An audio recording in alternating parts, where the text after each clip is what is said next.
Welcome to the Surviving to Thriving podcast that helps women leaders in nonprofits get out of survival mode and thrive in both leadership and life.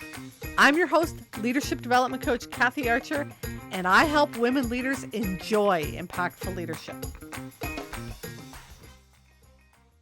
Do you believe your job as a leader is to always be out front of your people, to know all the answers, to have all the solutions, to figure it all out, and to have a group of followers behind you and you're in the lead? Most of us don't really believe that completely, but in many ways, that's the way we act and that's the way our organizations are ran. We have the title, we have the power and control, and then we have the staff or the team that are kind of behind us. Today, we are talking to Bill Scott. This is the second episode following last week's episode where Bill talked about the 5 types of power. And in this episode, we transition into followership, what followership is, why you might want to think about it, and some strategies of how to incorporate that into your style of leadership. Again, if you didn't listen to last week's episode, go listen to that. You'll hear the history of how Bill and I connected, and you'll hear more about the work that Bill and I do together as well, because we collaborate on some work in the work we do. So this week, tune in. I'm going to transition into the show now where we learn all about followership with Bill Scott. Yeah, I think power inherently speaks to kind of a leader-follower sort of relationship. And when I think about that dynamic, it's often perceived that leaders are the active, they're the ones that do the movement in front of the team. They're really the guiding lights, if you will. And the followers are simply there to obey, follow orders, passively go along with whatever it is that they're told to do, etc. And in fact, that's not entirely untrue. One of the most fascinating stats that I've read about followership, and it comes from Warren Bennis, who's one of the more well-known thinkers in the field of leadership, and he said that 70% of followers would rather see their leader make a big mistake than speak up and tell them about it before they made it. And I think that really does Say that again. Say that one more time. Sure. 70% of followers are willing to let their leader make a big mistake rather than stop them before they make it. Yeah. So I know you're going to screw up, but I'm just going to keep my mouth shut. Yeah, I know this is going off the cliff. And this is not quite the same example, but I remember once in my youth, I was in a car with a friend of mine. We'd been hitchhiking. Don't tell my daughter I said that I'd done that. And we got into this car with these two guys. And the guy, this was in northern British Columbia, and he was just flooring the automobile. And all kinds of blue smoke was blowing out of the back of this car. And I looked over at my friend who was a mechanic. And I started to open my mouth, and he just smiled at me and shook his head. And sure enough, within the next minute, the car blew up. Now, I don't mean blew up, but engine's gone. We're on the side of the road, getting out, thanking them for the 2-mile ride, and getting our thumbs out again. And what happened? In that situation, he was the follower. The driver was the leader. Yeah. But he was not going to speak up. But he knew what was going to happen. And I guess that's what I'm getting at. In terms of how we will not speak our minds to leaders because we don't think the leaders want to hear us, or we're afraid of the power indifferential. We're not sure what the consequences will be. We're not 100% sure of what we're sharing with the leader. So many factors. 70% of us go into that category. And just a side note again, that is not the culture Bill and I want to create in your organization. No. We want to create an open culture where you do have the ability to speak up, where you do have the confidence that if you voice your concerns, your leader will say, tell me more. So how do we get that? Well, I think that the way we get that is by stop thinking about leadership and followership as titles. If I have the title of general manager or executive director or program coordinator, that brings about a certain idea of what my responsibilities are. It's the title that I have.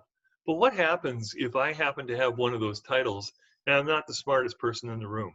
Yeah. And so when I think about followership, followers are those people who don't necessarily have the titles, but there is an ability, in my opinion anyway, for followers to exercise leadership. Yeah. And if that's true, you can't have two people leading at the same time. The Right. leader has to step back and become Yeah. a follower for that length of time. Yeah. And to me, that's what we're talking about here. It's about the interchangeability of those roles as opposed to the titles. So how does that happen? How do you make that happen? Well, I think that the first thing that you have to look at is creating trust in your environments.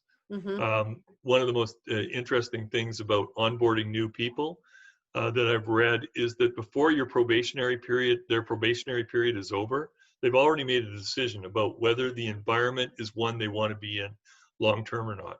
Right. So if your onboarding program is to give somebody a set of keys and tell them to get on with the job, oh, and by the way, read the 1,000-page policy and procedures manual and sign that you've read it.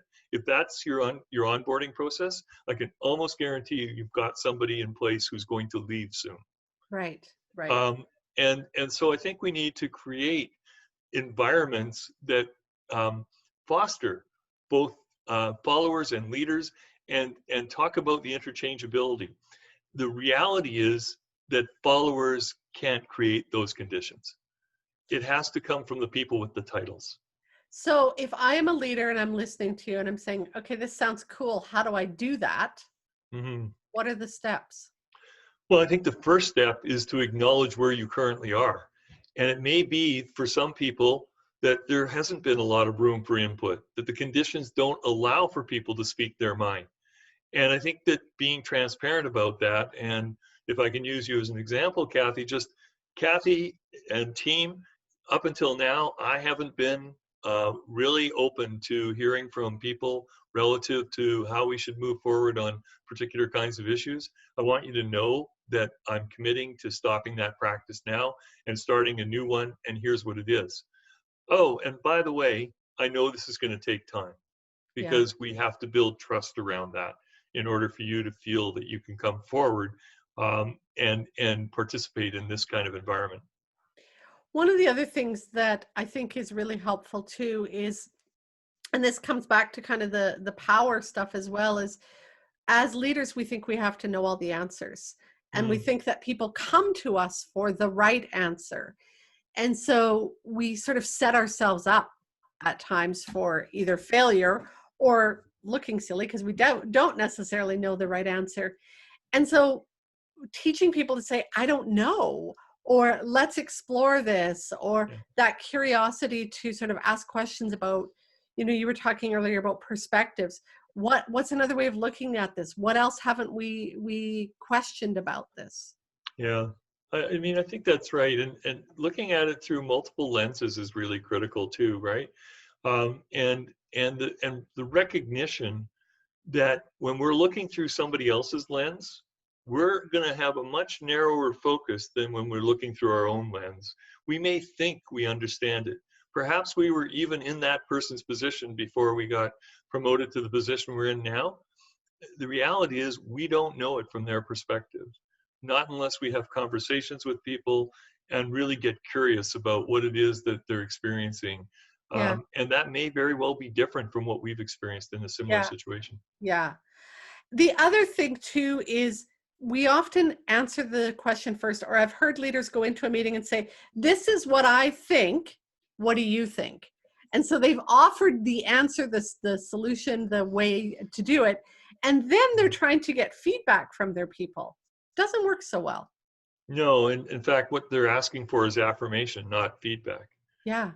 There's a great book, and in the book they talk about you know a, a military environment, and the I'm going to paraphrase it now because I don't remember the exact title of the book, but it's something like "Leaders Eat Last." In fact, I think Simon Simon Sinek has a Sinek's, book. Yeah. yeah, Yeah. and he based it on military personnel telling him that the enlisted people are the ones who eat first, that the leaders Yes. eat last. And I think that that's something for us to take into account in other organizations as well. And that doesn't necessarily mean that you go to the lunchroom and eat last. But what it does mean is that you hear from other people before you offer your own thoughts and opinions. And again, this is going to be something that you have to set the stage for. None of what we're talking about today happens overnight. No. And I think why people perceive of, anything as a fad is because they don't give it enough time to incubate. Yeah. Peter Senga tells us that we need to intentionally build in delays in order for change to effectively occur. Right. And so we need to do that when we're starting new processes, when we're becoming transparent. We actually have to accept that things could get worse in the short term prior to being able to move forward. So, I really do think that there's some opportunity as long as we're willing to look at it realistically. And by that, I mean that it's going to take time. So remind us again what followership is. Well, I think followership is about a role that people take on as opposed to a title. So we all have the title of follower. And interesting, try this exercise. Get people together, pair them up. And let's say Kathy and I are a pair, just have them talk about anything. Give them a couple of minutes to talk, then bring them back together and get Kathy to say to the group, do you think Bill is a leader or a follower? And then have Bill do the same thing with Kathy. You will be absolutely flabbergasted at the number of people who are perceived by their peers to be leaders versus followers. Right. The last time I did this was with a team of 20 people. 16 people ended up on the leader side, 4 ended up on the followers. That's where we perceive the prestige to be. Yeah. We need to change that dialogue. We need to, know that in most instances, in fact, every instance almost, there are more followers than there are leaders. Yeah. And that's not necessarily about their title. It's about what we need from those individuals at that particular point in time. Great way to sort of pull it all together and help people start to think. So in the last week's episode, we really talked about the power and the different types of power, and then transitioned into followership today. And as those of you who have listened to both podcasts, this is Bill's and my sort of passion work, and you're going to hear more about this in the coming days. If you want to know more about Bill's and my work, you can go to magneticworkplace.com and you can find out more. Bill, tell people where they can find you. valuingpeople.ca, and I can also be found at innovationpartners.com. If you found today's episode helpful, then you are going to love the training library.